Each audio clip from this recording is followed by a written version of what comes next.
As part of today's workshop, Mr. Venkat will be introducing WebThings Gateway and Framework and how you guys can use this framework to control and monitor their IoT devices from the web. Now, I will pass it over to Mr. Venkat to tell us more about it. Mr. Venkat, please. Yeah, sure.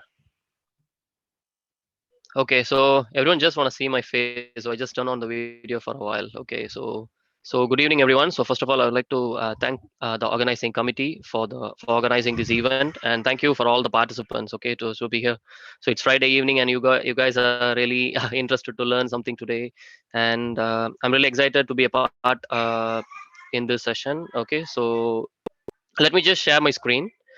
So just anytime you just let me know if you guys cannot see anything or if my voice is breaking. So don't hesitate. You just ping me in chat box. Yeah. So everyone can see the screen, right? I just want to confirm before I start. Yeah.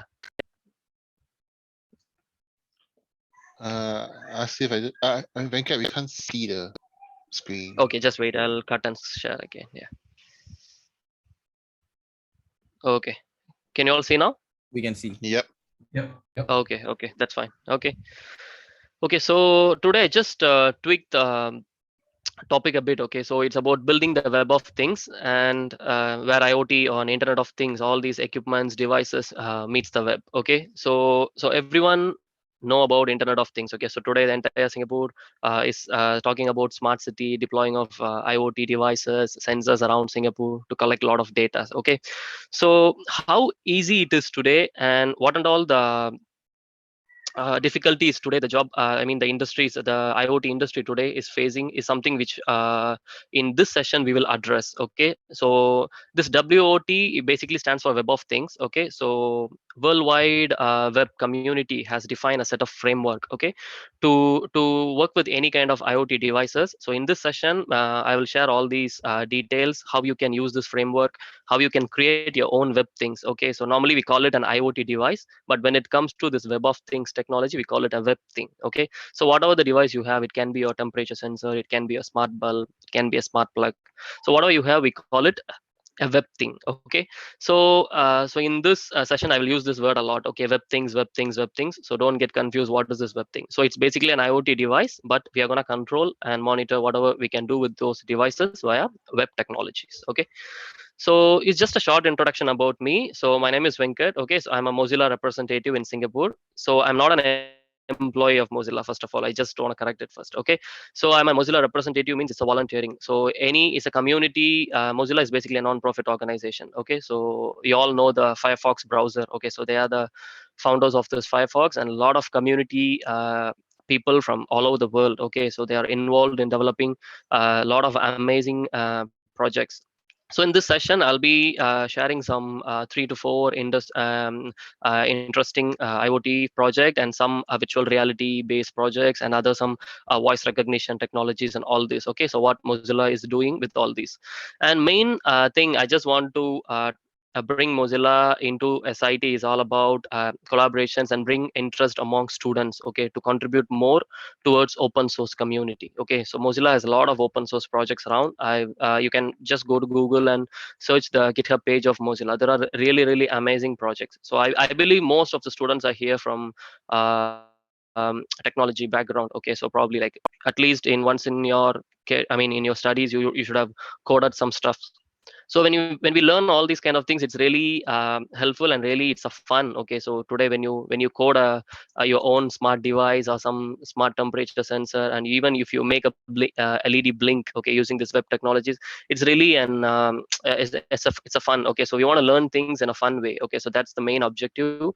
So today why I'm going to share all these information with you guys. Okay, and I'm one of the main contributor for this Web of Things project. So there are different people all over the world, okay, contributed for this project.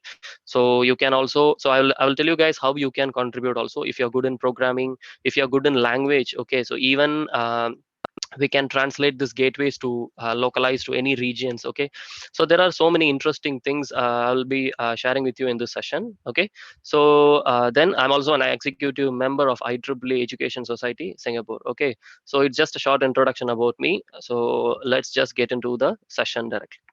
So the table of contents today, what we are going to discuss is Internet of Things versus Web of Things. Okay, so everyone like bit confused. Okay, what is IoT? What is WOT? So we'll just see the difference. Okay, so what makes IoT and WOT unique in each of their behavior.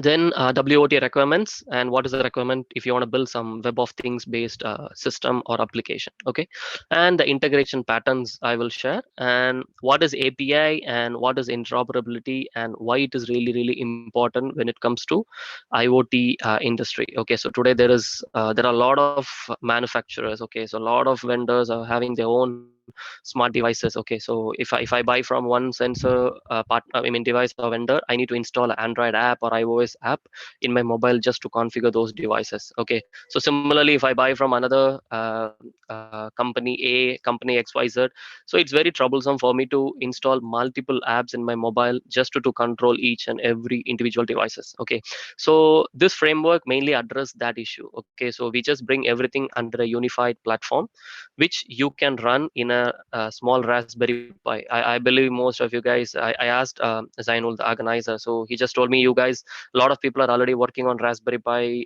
based devices. That's really good. So for people like you, if you are already experienced in using Raspberry Pi and interested in doing this, this is really an interesting project which you can try. Okay, so and I will share with you some of the major protocols, okay, so used in Web of Things. So Internet of Things is all about physical layer. For example, we talk about Wi-Fi, we talk about Zigbee, we talk about Bluetooth. Okay, so we talk about LoRaWAN. So there are different wireless protocols. But when it comes to Web of Things, okay, everything we will see only from the top layer, which is the application layer. Okay, so I'll deep dive. Okay, so what is this 7 layers, the OSI model, everything we will see in upcoming slides. Then I will also share how you can model a WOT system. For example, if you have a normal LED, okay, whatever. So if wherever I go, I just start my session with a simple LED. Okay, so that's a simple thing which everyone or whoever who do electronics or some kind of programming or who want to enter into this IoT industry, he would have started his project with a small LED only. Okay, so today we can I'll just show you how you can create your own web thing. So the same process you can replicate. You can just note down the steps. Okay, so then you can try to do the same steps for different senses which you have. Okay, so then finally I'm running a gateway in my home now. So I have some smart devices connected like smart plugs, smart bulbs, and some temperature humidity sensors, and I'll be showing you in real like how this gateway works and how the UI looks like, what are the functionalities. Okay, so if you want to do some coding changes, how you can do. So all these things I will share.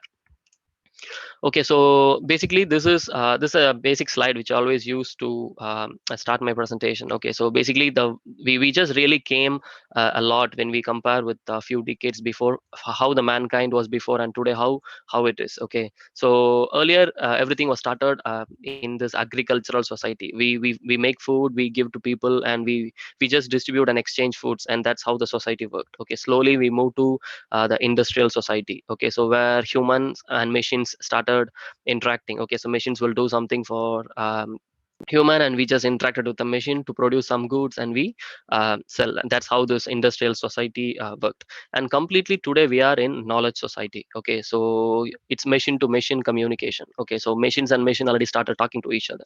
Okay, so it's really important as a young generation or students, so we really need to be like cope up with this change. Okay, so within the past decade there are a lot of improvements in this mobile technologies or in this IT field in general. I'll tell it's in information technology field.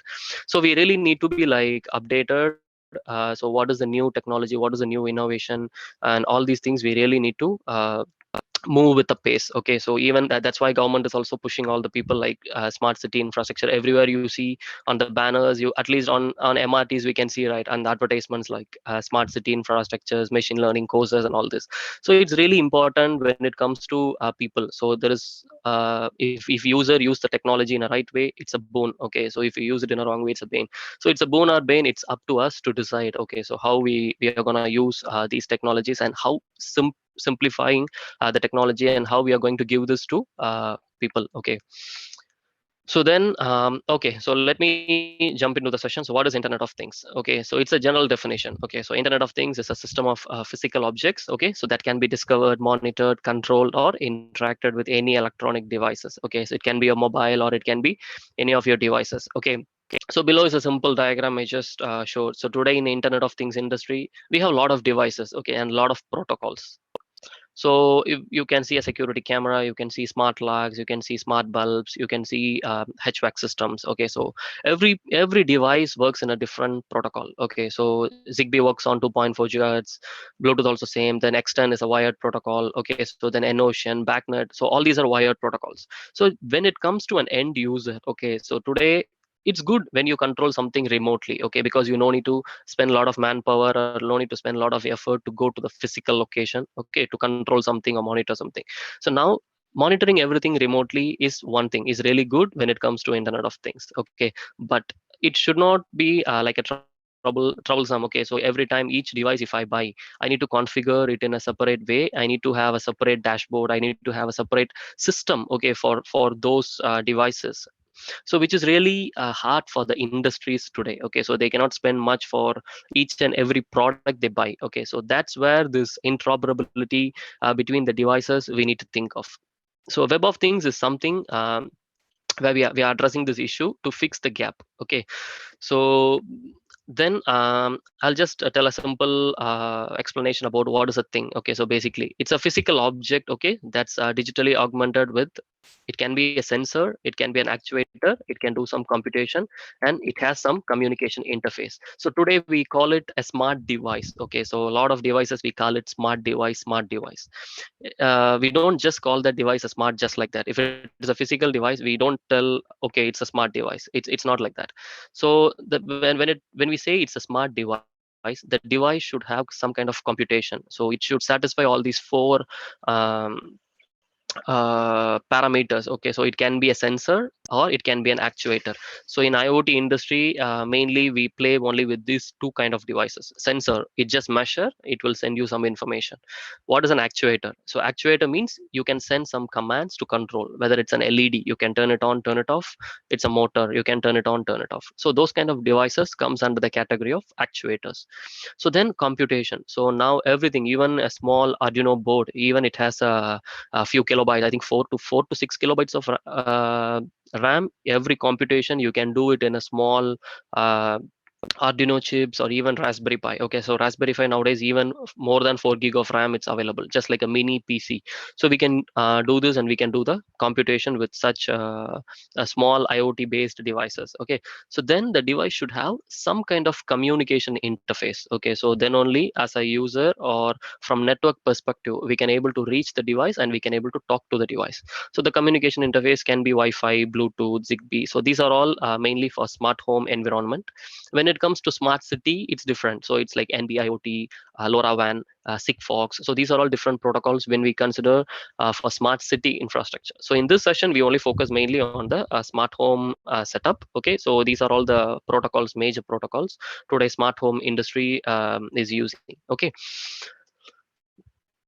so okay, so let's talk a bit about OSI. As I said, so OSI is the foundation or building blocks, I can say. Okay, so how a skeleton is important for a human body, just like this to understand Internet of Things. Okay, so what is the Internet of Things, how this works. Okay, so and how this will take us to next level, and how what new innovations and all will come. So everything depends on the building blocks of this IoT setup. So basically we call it open systems interconnection. So this is the building block of all these today's networking technologies. Okay, so you can see here there are 7 layers. Okay, so from bottom to up, the data always flow from bottom to up. Okay, so it will start from the physical layer, data link layer, network layer, transport layer, session layer, presentation layer, and finally the application layer. Okay, so these are the building blocks, as I said.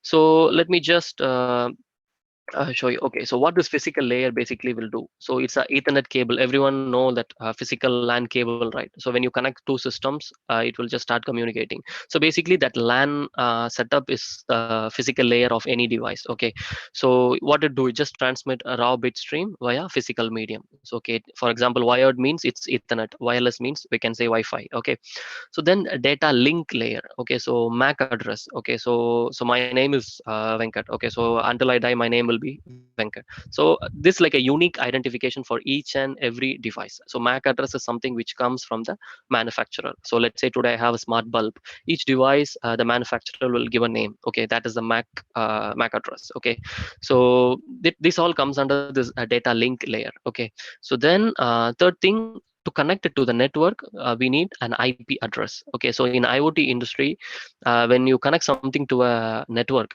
we uniquely identify the device based on this two setup only. Okay, you can use either IP address to find a device, or you can use a MAC address. So basically, MAC address comes under this layer 2, and IP address is layer 3. Okay, so the next, it's a transport layer. So transport layer basically takes care of communication between two host systems using this transport control protocol, UDP, unified datagram protocol. All these comes under this transport layer. Okay, so then session layer is mainly to establish to start and end connection, okay, between two hosts.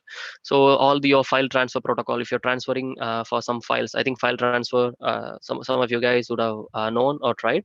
So just transfer one file from a remote system to another remote system. It's basically happen via this session layer. So then presentation layer, all these encryption. Okay, so data is in usable format, and the encryption, everything comes under this presentation layer. Okay, the most important portion for today's discussion is the application layer. Okay, so from layer 1 to layer 6, there are different protocols are there, like as I said, Zigbee, Bluetooth, wired systems, Modbus, TCP. All these comes under 1 to 6. As an end user, we really no need to care when it comes to web of things. Okay, so you really no need to care about what are the below physical layers. We just need to focus only on the application layer. So the application layer is where the human and computers, okay, so interact, and even machine and machine can interact. So it will happen only in this application layer. So for example, we can say HTTP, hypertext transfer protocol. So everyone know what is HTTP, I guess. Then Mqtt protocol. So today it's one of the main protocol widely used in IoT industry. Okay, so it's because of its uh, low power devices uses this MQTT. Okay, and also WebSocket. So mainly to establish end-to-end connection, dual bidirectional connectivity between your client device and the server device. We use WebSocket. So all these protocols comes under this application layer. Okay, so now we just deep dive much into this application layer. From now I'll be sharing more about web of things, how you can configure web of things, what is this Mozilla IoT gateway can help you achieve, and all this information. Okay, so web of things, as I said, it's all about making devices accessible over web protocols. Okay, for example, we use HTTP, WebSocket, JSON. Basically, it's not a web protocol, it's a format. Okay, so it's a device data exchanging format. So like JavaScript object notation. And the main keyword here is agnostic to anything below the application layer. As I said, your device can be of any protocol. Okay, so you can just need to do some codings on the application layer to connect talk to the devices below the application layer, and just convert all the data into a meaningful or standard JSON representation. Then you can, using this JSON format or converted data, you can able to communicate with different systems. Okay, so then first of all, there are some standards and requirements. Okay, so when we design a WOT system, okay, so the first basic condition is all web things must support communication over HTTP, okay, or HTTP2, which is the latest one, like more secured. Okay, so this is the one of the basic requirement. Then second requirement is a web thing must have a root resource available, accessible over URL. For example, let's say I have a domain name www.google.com. Okay, so this google.com is the root resource, and all the additional requests which you make will comes under google.com slash something, google.com/abc, something like this. Okay, so everything comes under it's just like a child domain. Okay, so a web thing must support this root resource basically. So then a web thing must support get, post, put, and delete HTTP verbs. Okay, so HTTP verbs are basically today is very important when it comes to this web technologies. Today, when you go to any browser, if you're just making a request like www.google.com or mozilla.org, so you are making a get request to the server. Okay, so then what this where this request will go? It will go to the corresponding servers, and it will fetch the information, and it will respond you with the requested information in response. Okay, so similarly, when it comes to an IoT device, that device should support this get request. Then only you can able to either get the data from the device, or you can able to get the status of the device. Okay, so second thing, the device should support post. So post is something, for example, in web technology, I can say when you submit a form. Okay, so let's say Google Forms. So when you submit a form, basically in backend, what's happening is you are making a post request to the Google server. Okay, so similarly, the device should also support post, so that you can able to control. For example, if I have a motor, I can make a post request to the device, and I can change the status of the devices. Okay, so then the device should support put. Put and post is almost similar. Okay, but post, every time you will make a new request. So for example, when it comes to memory efficiency, we should always go with put, because put will just change the status. It won't take any extra array or any extra bytes to store the requested information. But in post, every time you make 0101 information, everything will be accumulated. Okay, next, it will be accumulated. But put, it's not like that. 0 will be overwritten as 1. Okay, so the best practice when you control a device, if you want to control in web using web technology, we should go with put request. And delete is completely to delete the request, or delete the web server running inside the device. Okay, so these are the 4 basic HTTP verbs each web things should support. So then as a user representational stuff. Okay, so a web thing must implement the status codes. So always you can just go to any browser and just search whatever websites you like. So just right click and inspect element, you can see under the networks tab. Okay, so if a page loads successful, we will get 200 error. So sorry, it's not an error, sorry, it's a 200 status. Okay, it's a success status. So 400 means okay, something is not available, what you searched is not available. Okay, then 500 means the server got some error. Okay, so these are all the status codes basically in web technologies. So this device should also align with this web standard, and it should support this 200, 400, 500 status codes. Okay, for the user, for better representation, and you can say for better understanding of the device. So then a web thing must support JSON as its default representation, as I said. So today JSON has really ruling this IoT industry when it comes to device-to-device communication or machine-to-machine communication. Okay, so it's really make things easy. The way you handle data, if it is in JSON, you would have seen how easy it is to query, how easy it is to parse the JSON data. Okay, so there are a lot of advantages when it comes to the data format if it is in JSON. Okay, so then a web thing must support get on its root URL. Okay, so first of all, I need to know whether the device exists or not. Okay, so when I search something in Google, I need to know whether google.com exists. From there only, I can able to search so many things. Okay, so that's one of the main requirement. So that the device must support get on its root URL. Okay, so these are all the WOT requirements. So maybe when I show you in real demo, you will understand what is all this and why I'm talking about all this. So basically, okay, why? So just now I said, right, so these are the HTTP verbs, and why we need and what's the purpose of all these verbs when it comes to web of things technologies. So get, when I use a get request, okay, so the use case for get is basically to read data from devices or any sensors. So let's say I have a temperature sensor, I will make a get request to get the current temperature value. Okay, so or else if I have a motor, I will make a get request to the motor to get the current status, whether it is on or off. Okay, so then post, as I said, to create a new device. Okay, so if I want to add a device to my system or any platform, okay, so you normally make a post request to create a new device. Okay, we can also update the status using post, but the preferred method is using put. So put method, we can change the values from 0 to 1. You can make an LED turn on or turn off. Okay, then you can actuate any devices if you have. So delete, as I said, to delete a device or sensors. Okay, So now let's talk about the integration patterns. So basically, whatever the IoT system, okay, so or WOT system we design, okay, so in current industry or in any industrial standards or even for POCs, there are only three types. Most of the framework or most of the design comes under these three categories. Okay, so one is direct connectivity. So I will tell you what is this direct connectivity, and second is a gateway based connectivity. Okay, and third is cloud based connectivity. So most of the IoT applications or IoT infrastructure comes under this three categories. So first, let's talk about direct connectivity. So direct connectivity means what? So there is no middleman, or I don't need any translator to understand what my device is telling. For example, I have a smart bulb. Okay, so this bulb have a Wi-Fi inbuilt. Okay, so this bulb I can directly connect to my Wi-Fi router. Okay, so then I can able to control it via any Android app or mobile app or any web apps, okay, from internet. So when the device is directly connecting to the internet, okay, via your router, it's a direct connectivity method. Okay, so mostly this comes for a Wi-Fi scenario only. Okay, because all other scenarios need a separate gateway.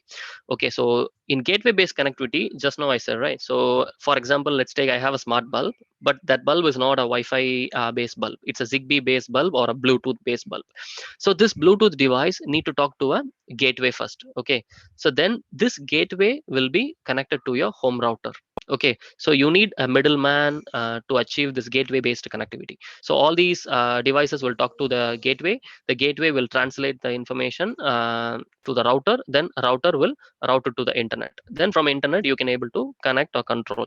So let's say if I am sending a request, okay, to turn on the device from internet, what will happen? From cloud it will come to my home router, from my home router it will go to my Zigbee gateway, then from my Zigbee gateway it will send a command to my Zigbee bulb. Okay, so the flow works like this. So this is for the gateway based connectivity scenario. Okay, so here we need to note this point, which is like WOT API. Okay, so basically each web things, okay, so in this web of things industry will have its own API. Okay, so for example, let's say for example, let's take a smart bulb. Okay, for this smart bulb, what it can do, okay, what you can control it. For example, you can turn it on, you can turn it off. Then what else you can do? You can control its brightness. Okay, then if it is more advanced, you can monitor its power consumption. Okay, so all these four parameters, let's say this smart bulb is offering, means that device should expose the API. Then only from your application or from any of your gateway you can able to reach the device to request the corresponding information. Okay, so this WOT API basically it can be on end device, as I said, or it can be on gateway, or third scenario is it can be on cloud. Okay, so everything will talk. So you, for example, all your web of things API you move to cloud. Okay, you didn't give any intelligence or anything to your end device. The cloud service will directly, it's basically we can say it like a digital twin concept. Okay, so every time you just make a request to cloud, all your infrastructure, all your devices, everything will be in cloud. So the according to the corresponding API you can able to control the devices. For example, you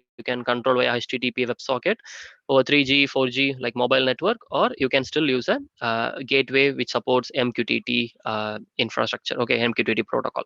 So this is something for cloud based connectivity. So most of the IoT scenarios comes under this three categories. Okay, so then let's talk a bit about this API and interoperability. Okay, so then only we know how we can achieve or how we can bring interoperability between devices and how we can control the devices using API.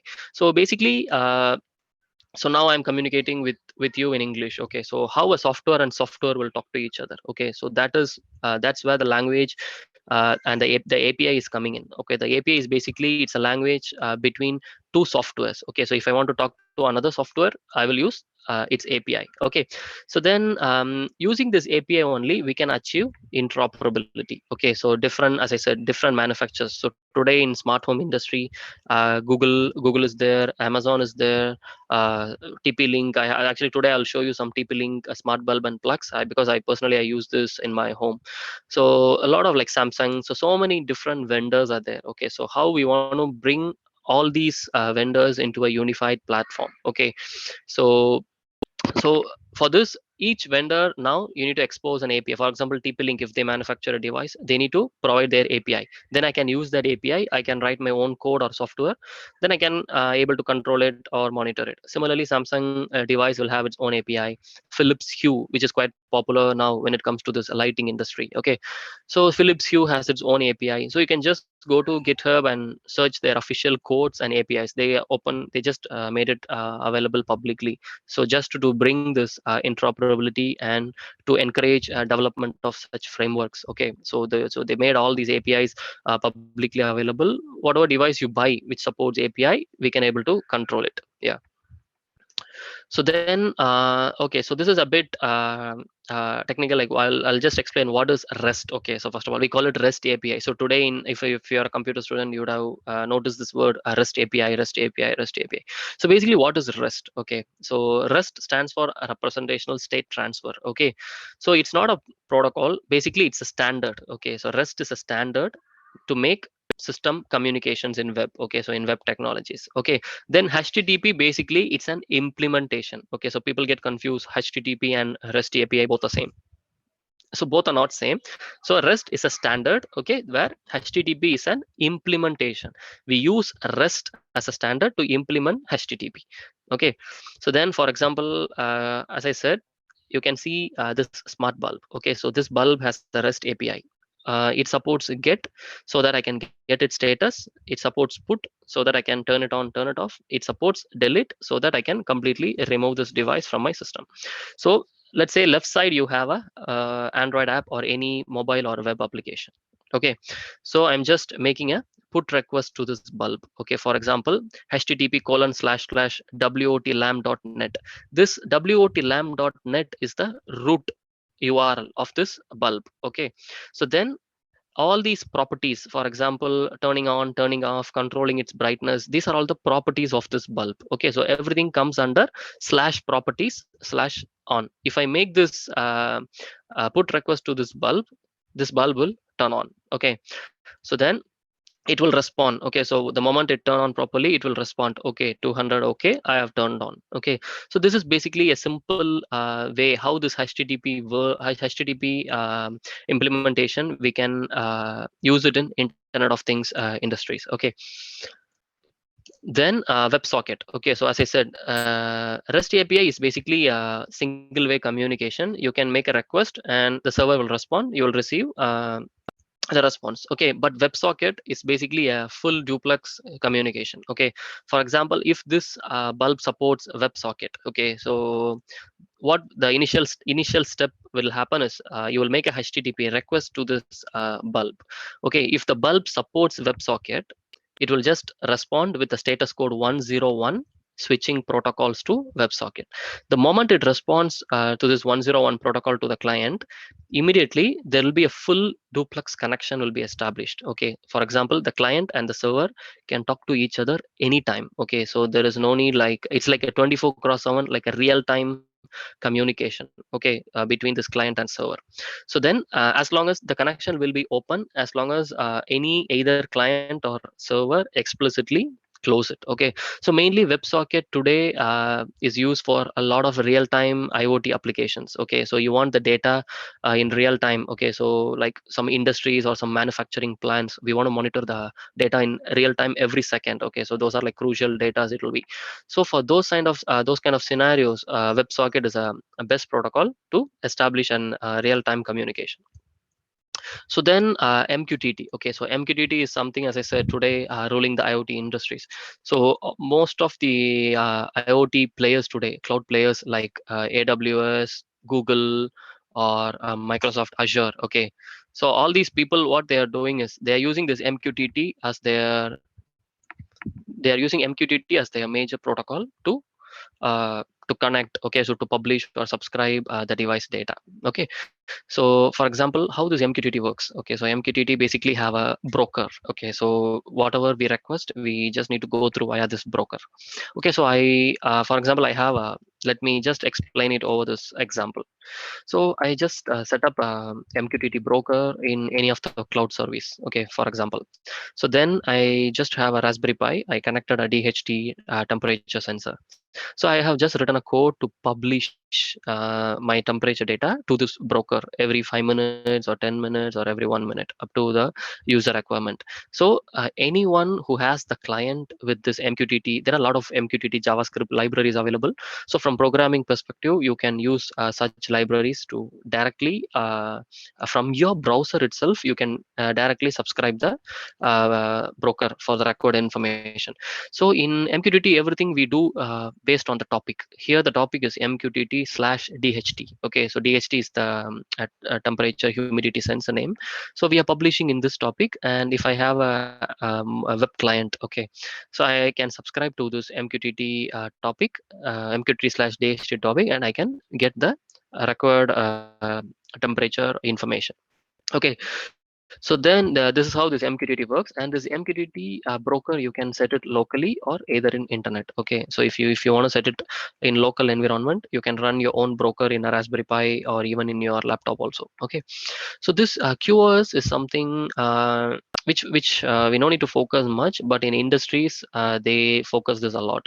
For example, QoS 0, if you set okay, for your broker, you will just publish the data, and the broker will just fire and forget. It won't have any acknowledgement. Okay, for example, it does not know whether the subscriber received the data or not.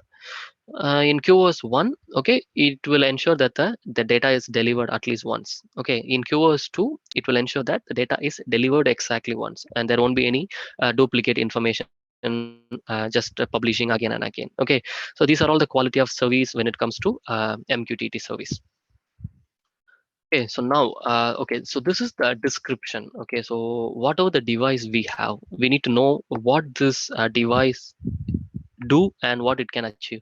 Let's say I have a smart plug. Let's take, so what I can do with this smart plug. So this plug, I can turn on the plug, I can turn off the plug. This is one property. Okay, so then I can measure the power consumption of the devices connected. That is another property. When it comes to a smart bulb, okay, what I can do, I can turn on the bulb, I can turn off the bulb, then I can control its brightness. So controlling brightness is another property. Turning on, turning off is another property. Then if I can able to measure its power consumption. Okay, if the bulb supports power consumption measuring is another property. So like this, we need to standardize each and every device. So this is what we call it WebThing description. Okay, so whatever the device today you have, today you may have a small LED. You can just think of, okay, I want to make a description for this device. Okay, so what this LED can do, it can turn on, turn off. There are some RGB LEDs today. Okay, so I can make a property for red color, I can make a property for green color, I can make a property for a blue color. So like this, you can define each and every IoT device. You can create your own WebThing description. Okay, so this is just a simple example. Okay, as you see here, the description is basically, it's a web connected switch. So the property, under properties, you will just put it on. Okay, you can do on, you can off. The type is Boolean. Okay, so all these API description, Mozilla has already published in their website. So today you don't need to think much. So whatever the IoT devices available today, there is a WebThing description available. You can just take it and you can create your own WebThing devices based on the description. So then WebThing REST API, WebSocket API, as I said. So as you see here, I'm making a request here. For example, today I'll show you. So if I make a post request to this, sorry, a put request to this bulb, okay, by making LED true, what it will respond? It will just respond with the status 200. Okay, okay. So basically, this WebThing REST API and WebThing WebSocket API, it allows a web client, okay, to access the properties of devices, as I said. Okay, so then you can use these protocols to control or monitor these IoT devices. So now you see, the moment I make put request, it will just turn on. I will show you in real time. Okay, so now these are all the descriptions, these are all the definitions we need to understand before we directly talk about the IoT gateway, which we are gonna discuss, or which we are gonna learn today, how to implement, how to install, and all this. So as I said, this is just a more short description about Mozilla. So Mozilla's mission, it's a non-profit organization. Its mission is to ensure the internet is a global public resource. Okay, so everyone need to use internet, even from a person from a slum and to a high-end city. Okay, so internet is something public, and internet is it's a common thing for everyone. Okay, so that's their main objective, and the main thing is privacy as priority. Okay, so you are the owner of your data. Okay, so it's really not necessary, or it's really not important to share your data with other people or other cloud providers or any of the IoT vendors to to to make them understand that how you are using the IoT devices. Okay, so in today discussion, mostly I will share with you how this gateway can bring privacy for you, how you can keep all your data within the Raspberry Pi itself. Okay, so that only you have access to your information. Okay, finally, you are the creators of the web. Okay, so I really need a lot of volunteers. So after the session, you can, yeah, if you have any questions like how to contribute, you can ask me. Okay, so I can share. So these are all some of the projects which I said. Okay, so these are some amazing projects which I personally work on. So one is Common Voice.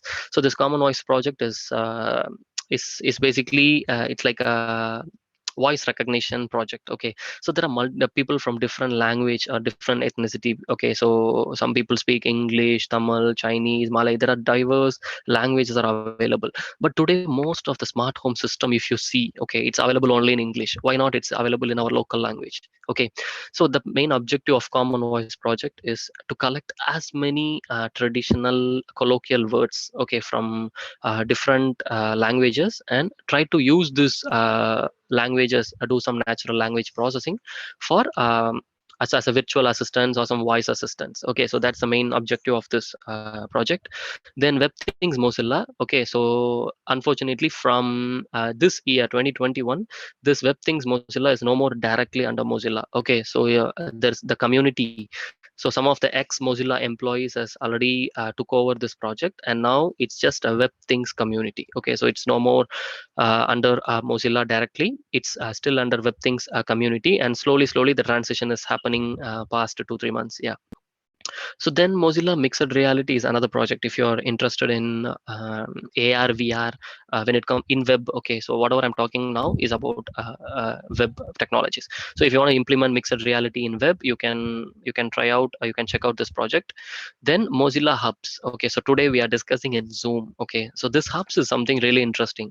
Everyone, we all can connect virtually in a virtual environment. Okay, so let's say if I have a VR glass, I just put it, and similar to Zoom, I can share link with everyone. So whoever have VR classes or whoever have this VR information, they can just click and join the session, just like Zoom, but we all will be connected over virtual. We connected virtually. Okay, so I can create a background. So now we are changing the backgrounds, right? So similarly, in this Hubs project, you can create your own background. You can create your own school's background, any forest. So those kind of amazing animated backgrounds we can create. So it's an interesting project. If you're interested in augmented reality and virtual reality, you can explore this Mozilla Hubs. Okay. Okay, so now let me just tell you more about this WebThings gateway. Okay, so this WebThings gateway, what is the different? Okay, so why I need to run this gateway in my home? Okay, so why can't I use other cloud providers? IoT devices? I can just register, sign up for the cloud account. I can just control using my mobile app. Okay, you can do it. Of course, you are compromising your data, and you are opening your privacy to all these big companies. Okay, so the main difference between WebThings gateway and other typical cloud vendors is, as you see here, there is no your data won't be stored in any cloud. Okay, so we only do a HTTPS secure tunneling. Okay, so the tunneling is basically, it's a technology, and basically it's a reverse proxy based technology. You can just access your gateway directly from the internet. There is no middleman. There is no your data won't be stored in any cloud. Okay, your data will be stored in your home itself. Okay, so then you can access your Raspberry Pi gateway over a domain name, just like www.google.com, something like that. You can access your gateway directly, and you can control, or you can monitor its data. Okay, so that's why all your data will be kept locally, and it's a private gateway. Okay, so then in other typical vendors, it's different. Okay, so as you see here, you need to have apps galore. Okay, so meaning every device you need to configure, you need to have a separate Android app or iOS app. So your mobile will be fully filled with applications. That is one thing. and second, all your data will be stored in public cloud. Okay, so if I buy Amazon Echo, or if I buy some my data, everything will be stored in Amazon Echo. So if I buy some other typical vendor X data, he will have his own cloud. All my data will be stored in that cloud. Okay, so then they will create a dashboard for you to monitor or control. Okay, so ultimately it's your data is not with you, it's with someone else. So anyone can monitor when you are turning on your light, when you're turning on your washroom light, when you're turning on your bedroom light. Okay, so when your gate is open, when your gate is closed. So all these things are really like a private when it comes to a smart home system. Okay, so we really need to keep all these data privately. So we need to be aware how these big players are using our data. Okay, so that from this data only they do a lot of analytics, and they provide advertisements based on this information. Okay, so all these things are happening the moment we leak our personal data to the cloud. Okay, this gateway completely remove that. You no need to worry, all your data will be kept locally in your Raspberry Pi or any device where you run this gateway.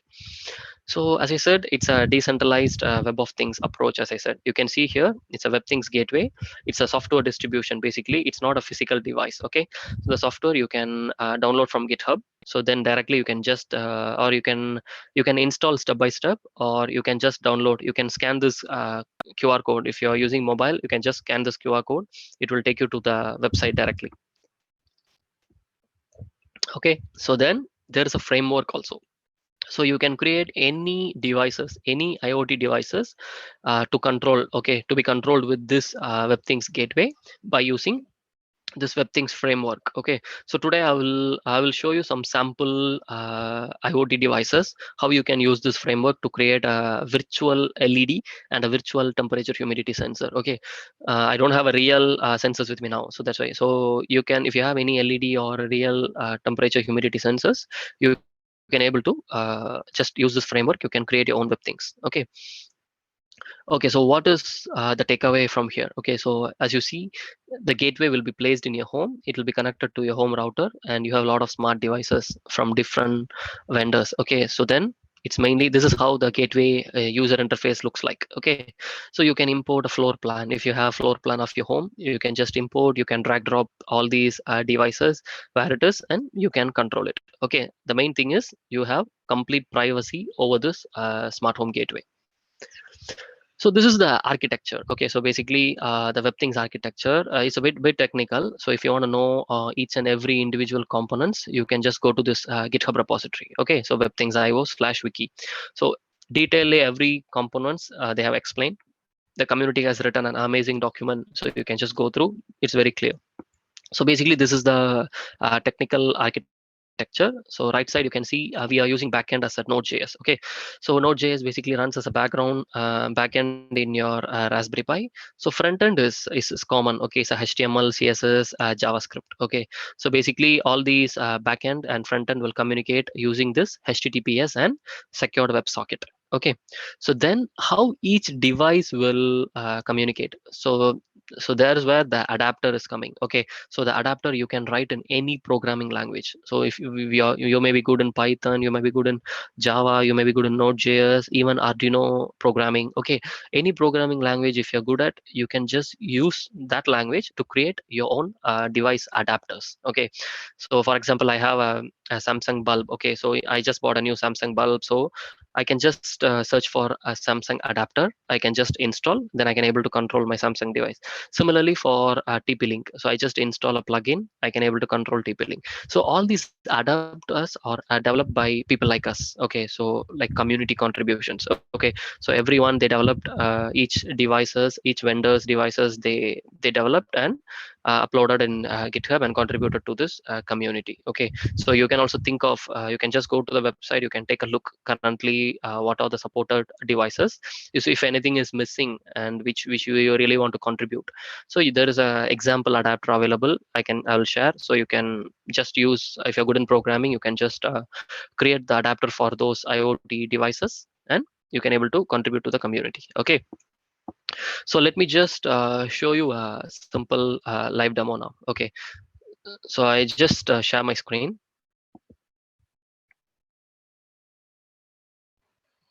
Okay, so everyone can see my screen, right? Yep. Yeah, that's good. So basically, these are all the okay. Yeah, thanks. So these are all the IoT devices which I have currently connected. Okay, so there's a table fan. I didn't turn it on actually, and there is a mixer. It's a smart plug basically. Then my refrigerator I have connected. Currently, it's taking 90 watts. Okay, so then there is a washing machine. I didn't turn it on. Then there is a smart bulb here. Okay, so so basically I can control my devices from here.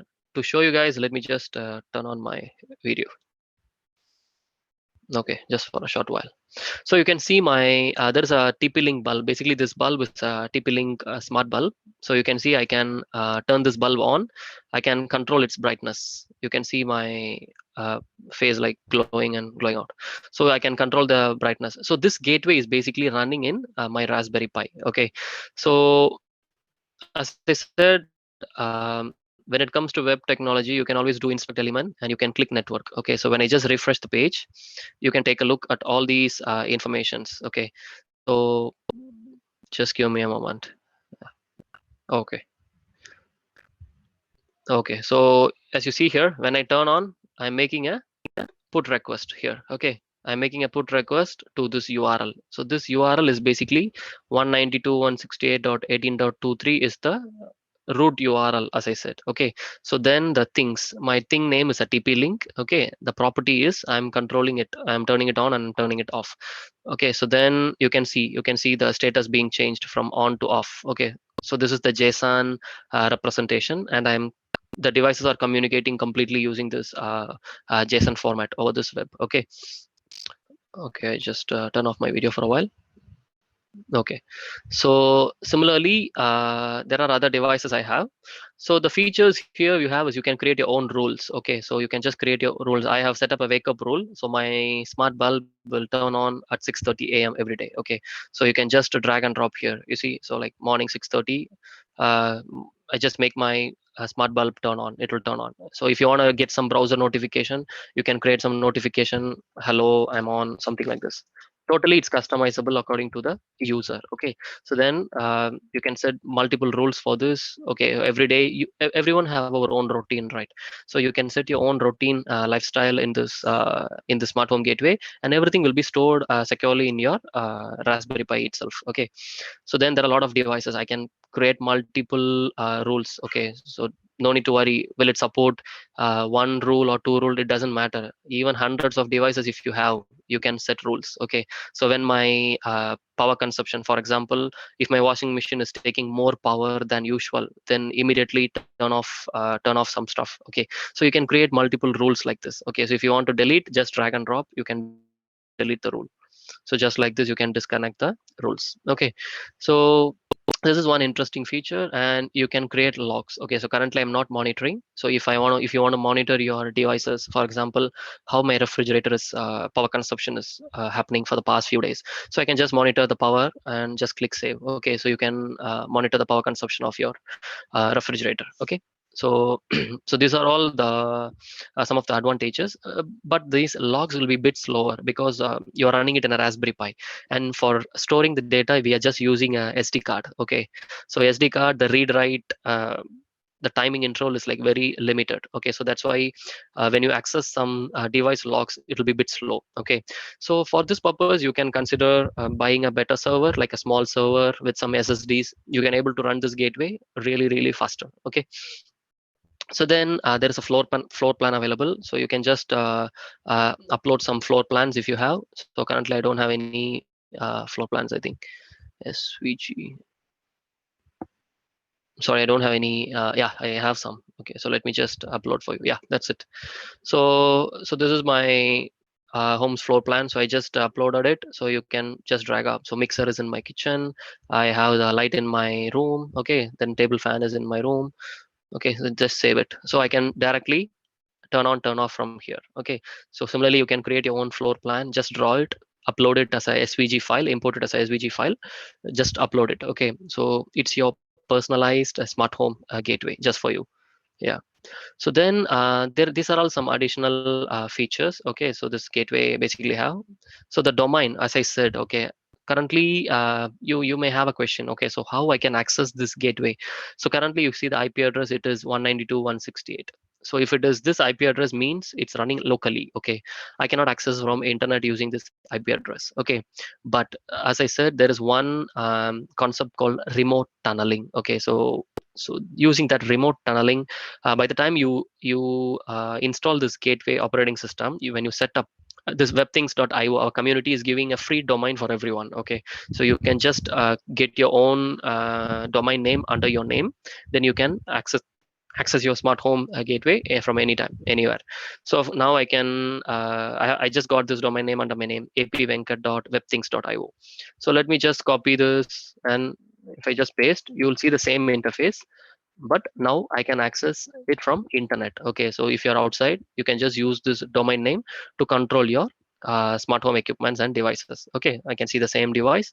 As you see, the data transfer and the request you are submitting and the control information you are submitting is completely encrypted using HTTPS. Okay, so this is one of the advantage which you can make use of. Then this is the network. Okay, so all these network configuration, if you connect your gateway via ethernet, it will show you. If you connect via wi-fi, it will show you wi-fi. Then you can give access. For example, smart home means a lot of family members will be there, right? So like you, your parents, your brothers, sisters, whoever, then you can create access for them, and you can give access to them to this gateway. So then the key thing I said is the adapters. Okay, so basically these are all the adapters. Okay, uh, currently this gateway supports, I think, so many. Actually, there are a lot. Actually, by the time when we started contributing, there are like only 15 to 20 adapters. Now a lot of community members, you see everyone, BV, Clivar, Christian Paul, these are all like community members. They are just developing adapters for IoT devices. Okay, so there are a lot of IoT adapters are available. Most of the IoT gateways today, IoT devices, if you buy, you can find adapters under this list. Okay, so now I have TP link, so I just click whatever you want. So just you need to click add. Okay, so then you can add the adapter. The moment you add adapter, you can able to search for the devices. For example, um, okay, so let's say, so now let me just delete this device. Let me just delete this mixer. Okay, so I'll just refresh the page. Then I'll just show you how I can add this device. The moment I click scan, okay,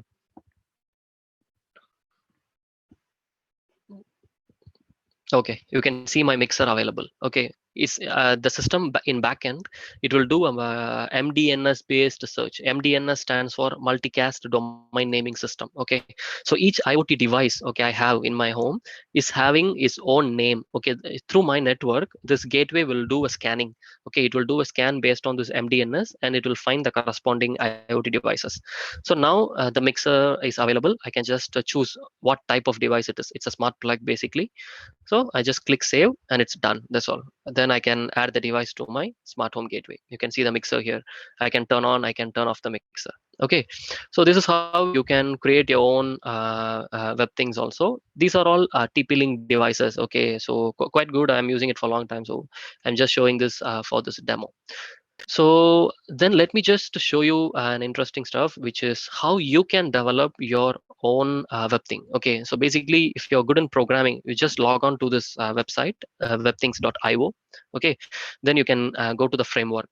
Okay, so what you can see here is currently these are the programming languages available: Node.js, Python, Java, Rust, and Arduino based programming. Okay, so if you're familiar with any of these 5 programming languages, you can just choose one language, just start developing your own web thing. Okay, so today I'll just show you one simulated LED and what do you call this, a temperature and humidity sensor.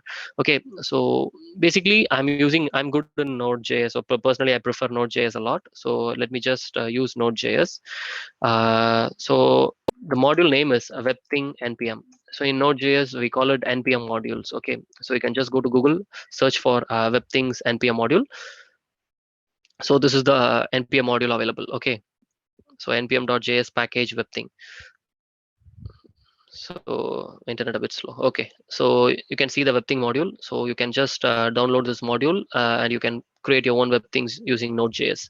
There are already some examples available here. Okay, so let me just directly go to the repository. Okay, the GitHub repository. click the example. Okay, so there are these are examples for single thing. For example, if you just have one LED or one temperature sensor, just use this sample JavaScript. You can develop your own web thing.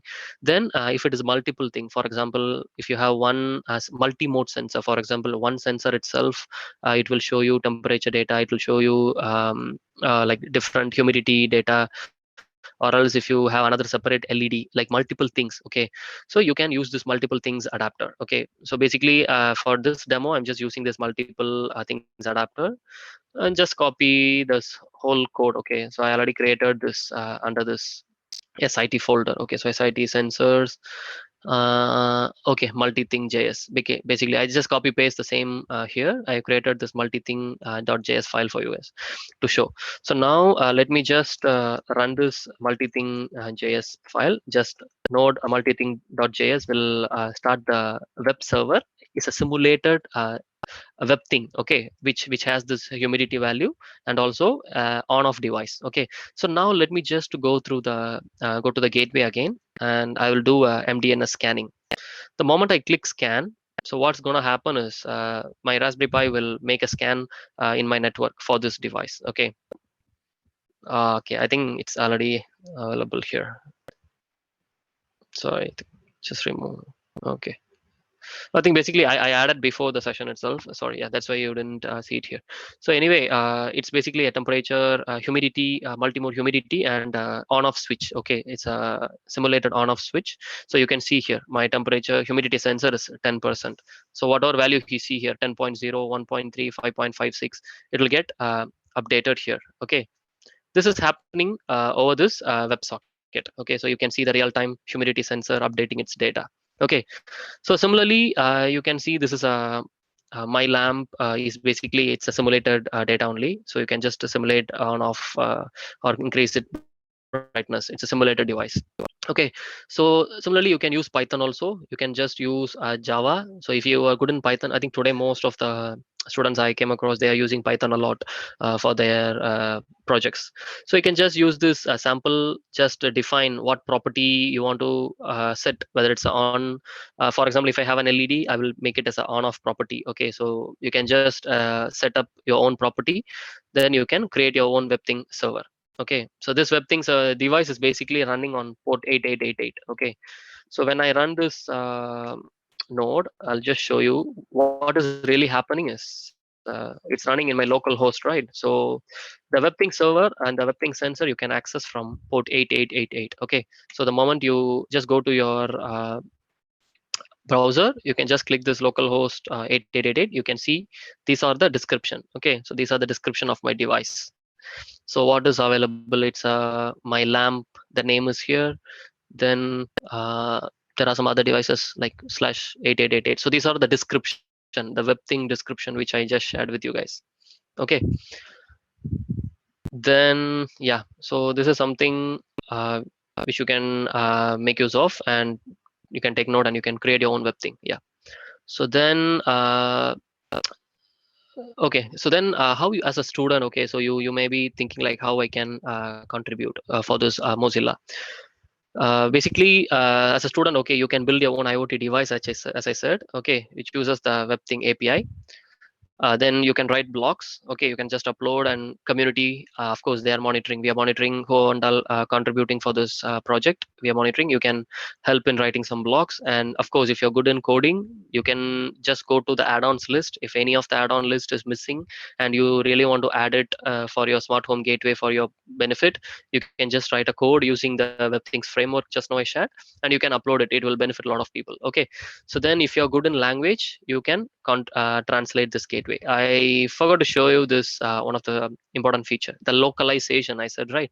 So if you can just go to settings, just click localization. This gateway is basically available in so many languages, such as English, Chinese, Danish, blah blah blah, all these. So if any language, if I want, I can just click.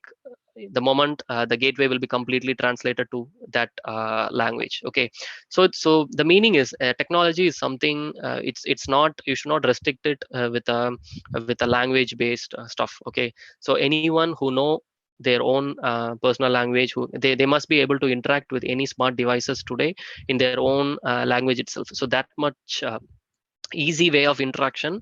As a technology people, we need to provide, we need to develop projects. Okay, so this project is something like that. Okay, so you can choose any language, you can just convert, you can make use of this gateway according to your region. Okay, so there are different languages you can see, like Indonesian, Japanese, Polish, Portuguese. You can just choose whichever language you want. You can just change and you can use it. Okay, so then, as I said, so good in language, you can check if any of the language it's not in the list, and if you know something extra, you can always go to pontoon.mozilla. You can contribute for the language. Okay, like Pontoon Mozilla, this is the community, Mozilla's community, where they do a lot of translations. Okay, so based on different localization. Okay, so you can just go to here and contribute if you're good in language. Yeah. So then, okay, so this is something is one of my personal YouTube channel. So today in the session, I cannot really explain a lot. Okay, so I really want to, I asked for this session to be a hands-on and face-to-face interaction with you guys, so that I can, we can learn mutually a lot actually when it comes to a real-time interaction. But unfortunately, due to this pandemic situation, I cannot meet face-to-face. So that's why we arranged this webinar.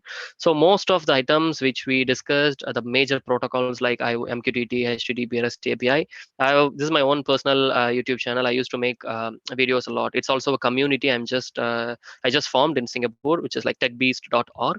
So it's open community. Anyone who is interested in technology, but mainly we prefer on IoT and cloud sector. Okay, so good. They can always ping and connect with the community, so we can contribute in any technology based contributions. Okay, so you can just go to and take a look. So if you like, please subscribe and support.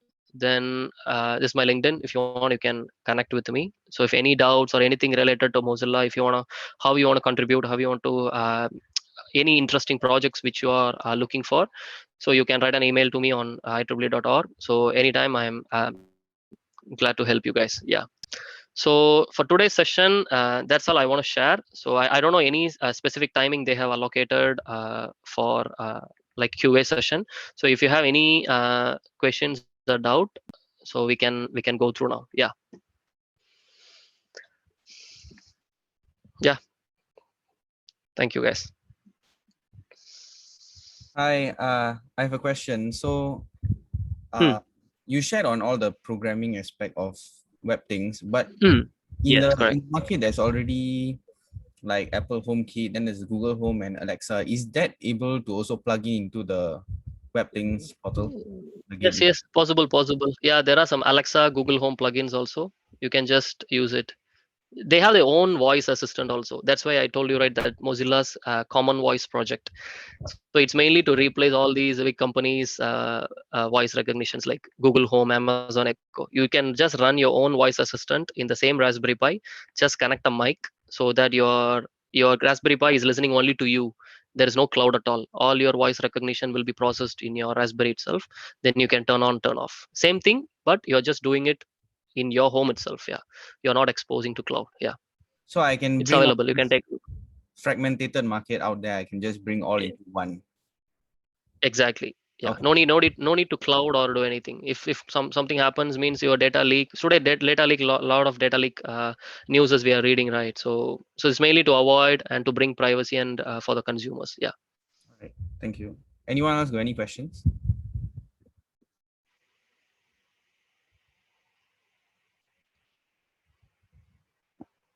Yeah, if you're shy, you can just type in message box. I can read. Okay, thank you.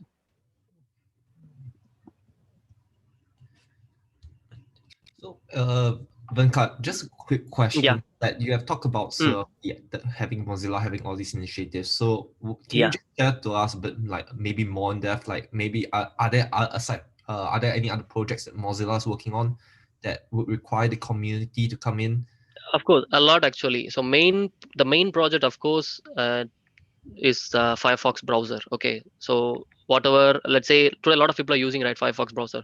So Firefox browser is one of the main project we are expecting people to contribute, because throughout the world a lot of people are using Firefox. So as a student, if they are good in programming language, if they find any bugs, even the Firefox browser source code is available in GitHub. Okay, so they can take a look. So like any bug fixes or anything, if they find, they can report. Even reporting bug fixes is something which we really appreciate. So we can able to, it helps the community to fix the bugs. And other projects like Mozilla Hubs, okay, which I personally sometimes I use for a virtual conversation between people in a VR world. Okay, so that is something really growing, and a lot of people from Mozilla is working on it, so they can contribute. Yeah, so like it's really technology is not really like important when it comes to Mozilla.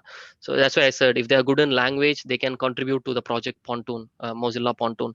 Lot of words are there which without translation. Okay, so many people don't know what is the right word for certain English words. Okay, so we need really a lot of people to translate. If they're good in language, they can contribute via Pontoon for the languages. Yeah, so it's really not to be a tech people. So tech people means, of course, we welcome for this projects like WebThings, then Hubs, they can contribute.